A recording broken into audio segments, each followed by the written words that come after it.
Separation of substances. इसमें हम लोग पढ़ेंगे कि बहुत सारे सब्सटेंसेस को सेपरेट कैसे करते हैं। अगर हम लोगों को किसी चीज़ का मिक्सचर दे दिया जाएगा तो उसको कैसे सेपरेट करेंगे। मिक्सचर बहुत तरह का हो सकता है, सॉलिड में लाया हुआ हो सकता है, लिक्विड में लिक्विड, या सॉलिड में लिक्विड, बहुत तरह का चीज़ हो सकता है। तो हम लोग सबके बारे में पढ़ेंगे। The various substances present in a mixture are called its components और कंस्टिट्यूएंट्स।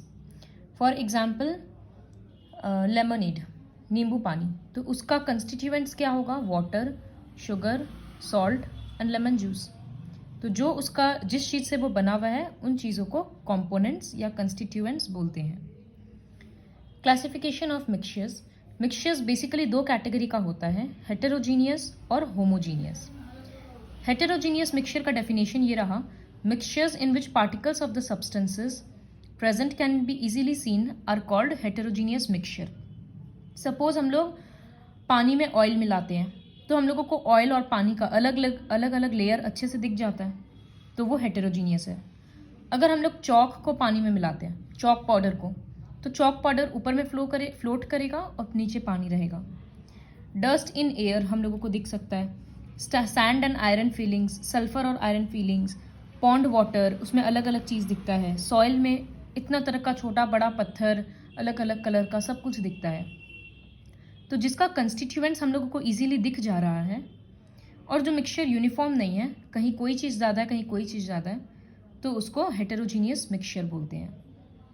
होमोजीनियस क्या होता है? जैसे ये शरबत, इसमें पूरा रेड कलर एक साथ दिख रहा है, ऐसा नहीं है कहीं पानी दिख रहा है कहीं रेड कलर दिख रहा है। So this is a homogeneous mixture. Mixture in which the particles of the substances present can not be seen are called heterogeneous mixture. अगर हम लोग पानी में नमक या चीनी सोल्यूबल डिजॉल्व कर देते हैं तो डिजॉल्व होने के बाद चीनी या नमक हम लोगों को अलग से नहीं दिखता है, वो पूरा पानी के जैसा ही हो जाता है, तो वो होमोजीनियस मिक्सचर हुआ। एयर में डस्ट हम लोगों को दिख जाएगा लेकिन अलग अलग गैसेस, ऑक्सीजन तो नहीं दिख रहा, नाइट्रोजन तो नहीं दिख रहा, तो इसीलिए प्योर एयर जो जिसमें डस्ट वगैरह नहीं होगा वो होमोजीनियस मिक्सचर कहलाएगा। Pure and impure substances. जो substance, a single substance of a definite composition is called pure substance. मतलब जो सब्सटेंस सिर्फ एक ही तरह की चीज़ से बना हुआ है उसको प्योर सब्सटेंस बोलते हैं। जैसे कॉपर, प्योर कॉपर, तो सिर्फ उसमें कॉपर का मेटल का आयन, मेटल्स ही है और कुछ नहीं मिला हुआ है। प्योर ऑक्सीजन, उसमें सिर्फ O2 का मॉलिक्यूल्स ही है और कुछ नहीं है, तो वो सब होता है प्योर सब्सटेंस। प्योर सब्सटेंस का क्या बोल सकते हैं कि उसमें एक ही तरह का पार्टिकल होता है, ये उसका फीचर्स हो सकता है।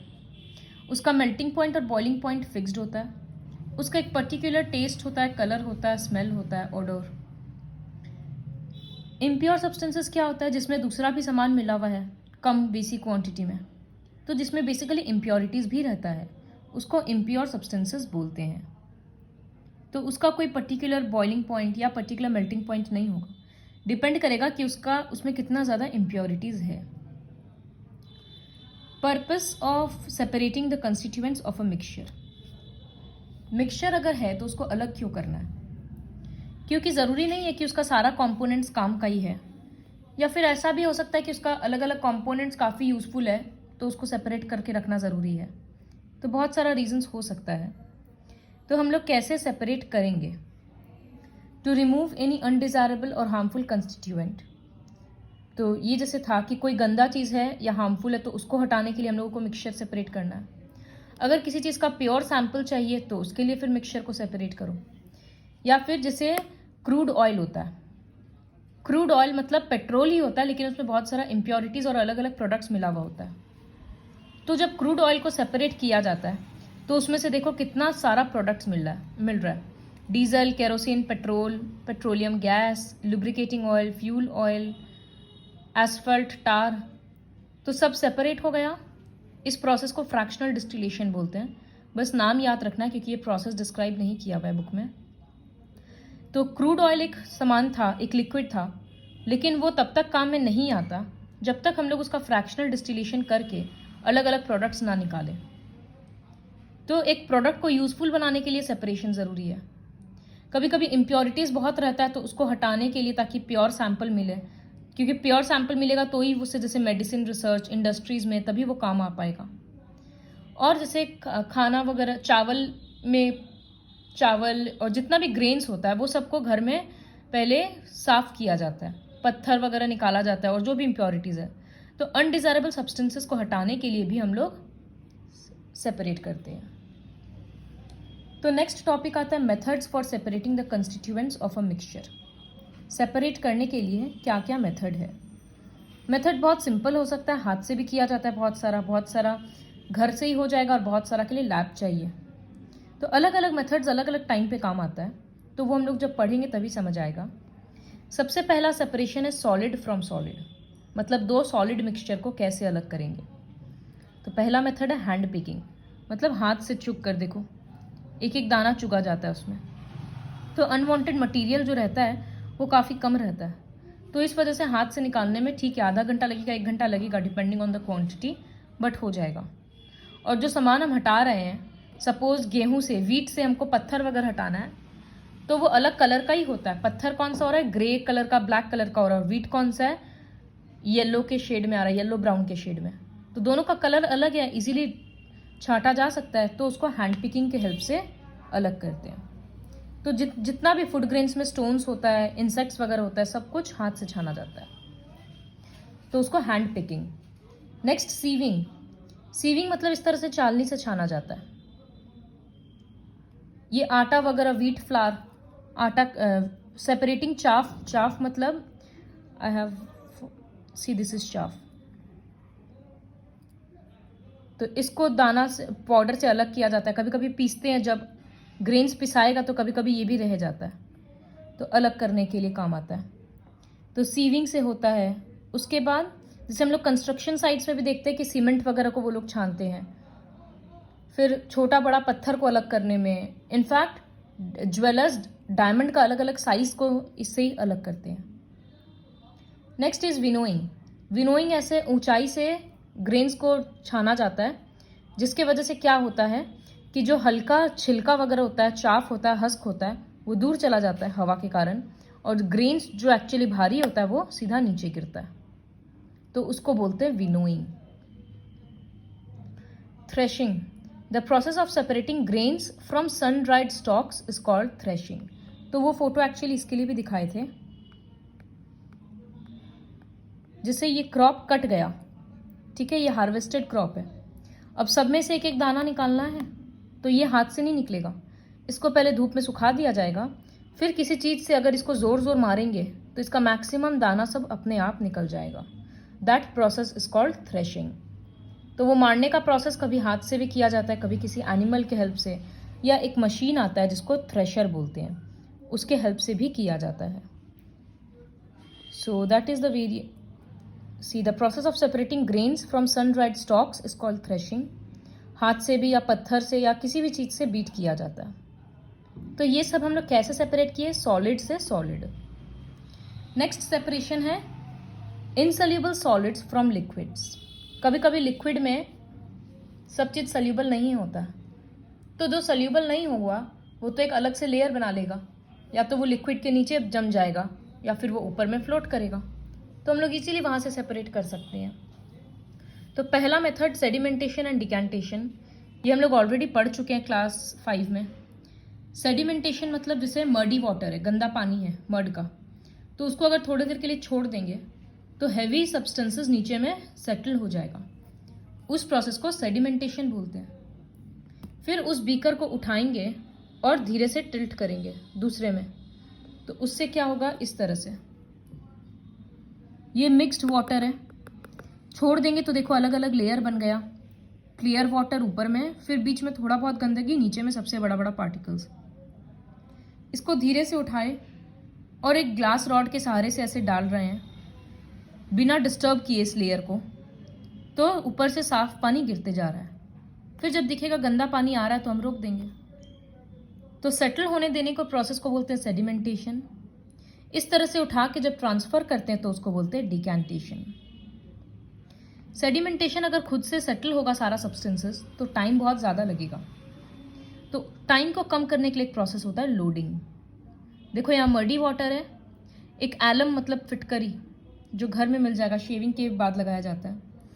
तो एलम को एक रस्सी से बांध कर अगर टांग देंगे तो सारा मर्ड पार्टिकल्स बहुत जल्दी सेटल हो जाएगा। तो what is loading? The process of sedimentation can be done quickly with the help of certain substances. That process is called loading. Example, when alum is added to muddy water, the final particles get loaded with alum particles.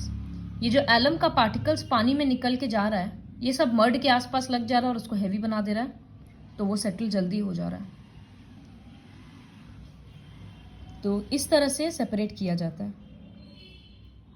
Next है filtration, जिसे चाय पत्ती को छानना है। तो चाय का पत्ती क्या है? सल्यूबल नहीं है पानी में, तो फिल्टरेशन कर देते हैं चालनी से। तो इसी तरह से एक फिल्टर पेपर आता है प्रॉपर, उसको मोड़ कर एक, देखो कैसे एक गोल पेपर रहता है, वो उससे कोन बना दिया गया है। फिर उसको ये फनल में डाल देते हैं।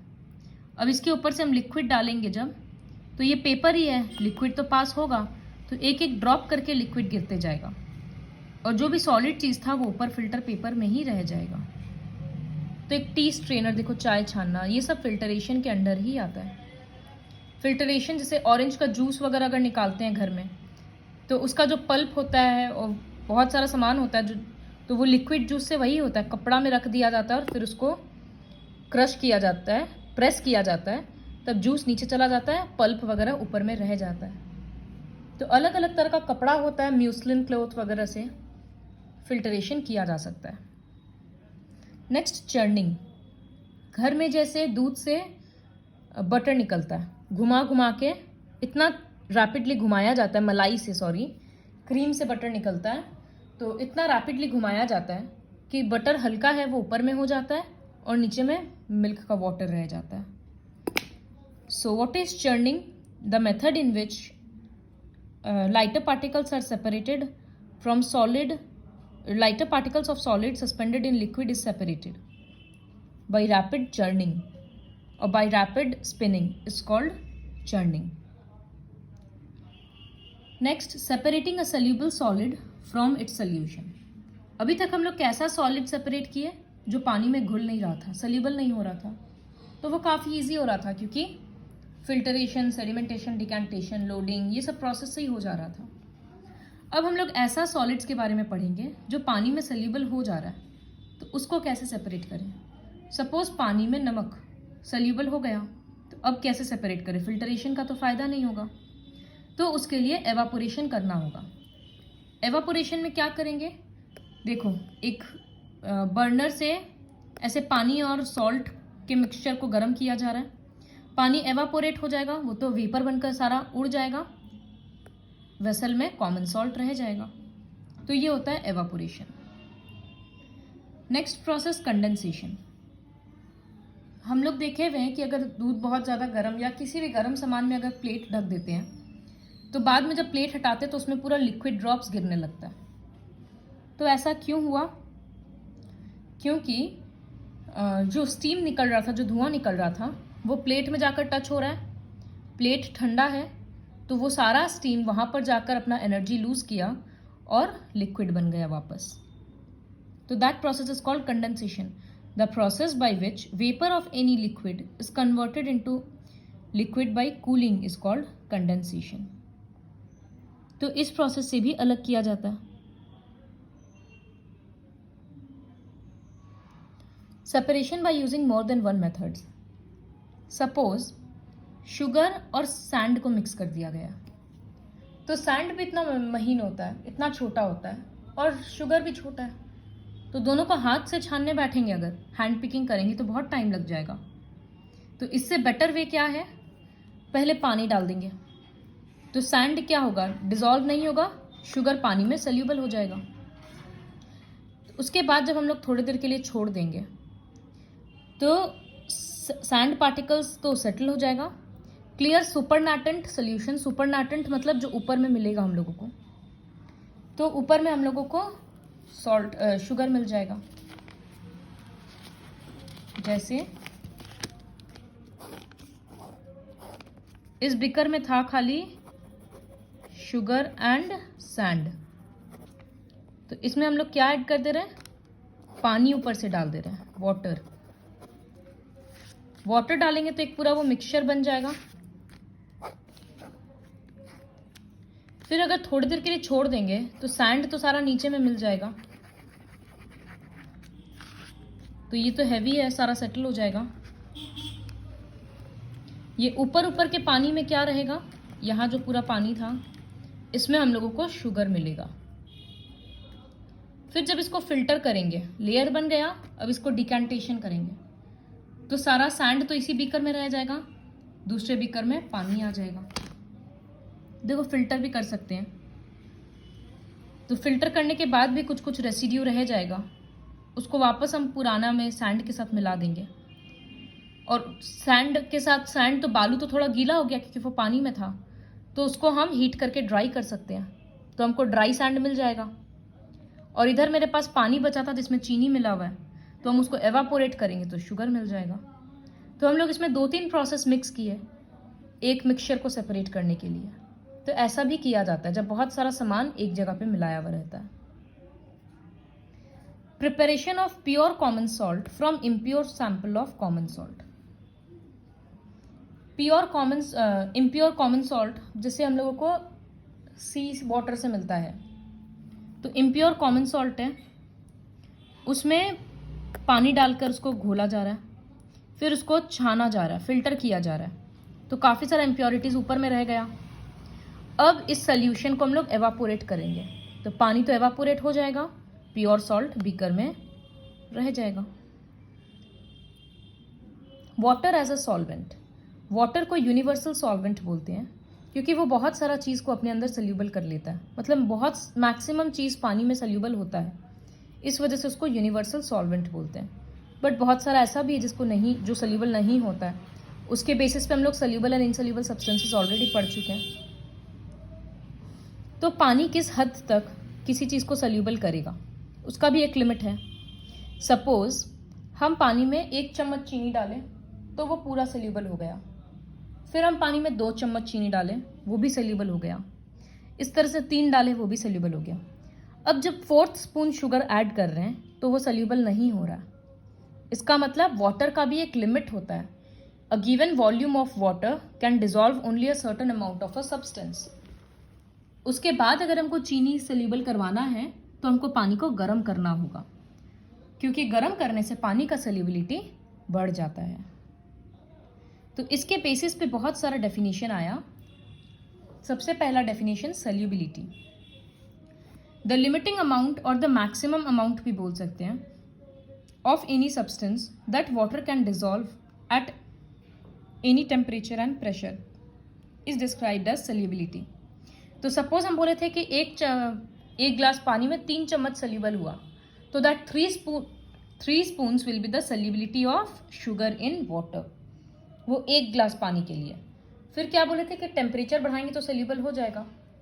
तो इसीलिए सल्यूबिलिटी का डेफिनेशन बोलने के लिए टेम्परेचर और प्रेशर मेंशन करना ज़रूरी होता है, क्योंकि जब टेम्परेचर बढ़ा देंगे तो सल्यूबिलिटी बढ़ जाता है।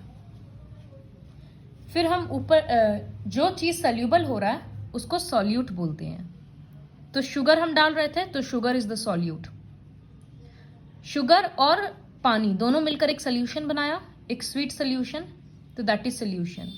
The homogeneous mixture of water with another substance that is soluble in it. कोई भी सामान पानी के साथ जब वो सल्यूबल हो जाता है तो वो मिलकर दोनों एक सोल्यूशन बनाता है। सैचुरेटेड सोल्यूशन किसको बोलते हैं? एक सोल्यूशन जिसमें और सब्सटेंस डिसॉल्व नहीं हो सकता है एट अ पर्टिकुलर टेम्परेचर। तो जब हम 3 चम्मच शुगर डाल दिए और इससे ज़्यादा सल्यूबल नहीं हो रहा है, इसका मतलब जो सोल्यूशन था शुगर का वो सैचुरेटेड हो चुका है, वो और डिसॉल्व नहीं कर सकता है। तो डेफिनेशन सबका डायरेक्टली लिखा हुआ है। सल्यूबिलिटी मतलब बताए कि मैक्सिमम अमाउंट ऑफ सब्सटेंस जो कि डिसॉल्व हो गया।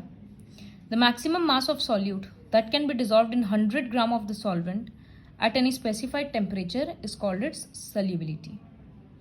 अगर किसी सॉलिड को डिसॉल्व कराना है तो टेम्परेचर बढ़ाने से सल्यूबिलिटी बढ़ जाता है। इसीलिए जब चाशनी बनता है मिठाई के लिए तो पानी में चीनी डालने के बाद उसको गर्म किया जाता है, क्योंकि थोड़ा पानी में बहुत ज़्यादा चीनी है, वो डिजॉल्व नहीं होगा जब तक उसका टेम्परेचर बढ़ाएंगे नहीं। तो solubility of solid solute increases with increase in temperature. लेकिन अगर गैस को डिजॉल्व करना है, जैसे कार्बन डाइऑक्साइड थम्सअप वगैरह में रहता है, तो इसीलिए उसको ठंड कोल्ड स्टोर में, मतलब रेफ्रिजरेटर में स्टोर किया जाता है, क्योंकि पानी को अगर गर्म कर देंगे तो गैस उससे निकलने लगेगा। तो solubility of gases decreases with increase in temperature. बहुत सारे एग्जाम्पल है। अगर पानी वगैरह गर्म हो जाता है पॉन्ड का गर्मी के टाइम पे, तो पानी में जो डिजॉल्व्ड ऑक्सीजन है वो कम जाता है, तो इसकी वजह से एक्वाटिक प्लांट्स और एनिमल्स मरने लगता है। फिर पानी में कार्बन डाइऑक्साइड भी कम जाता है, तो एक्वाटिक प्लांट्स अपना खाना नहीं बना पाता है। तो ये एग्जाम्पल है कि solubility of gases in water decreases with increase in temperature. Solid को डिजॉल्व करना है तो टेम्परेचर बढ़ाना पड़ेगा, और लिक्विड गैस को करना है तो टेम्परेचर कम रखना पड़ेगा। So this is all about how we separate various substances. The chapter is very easy. Watch the video twice.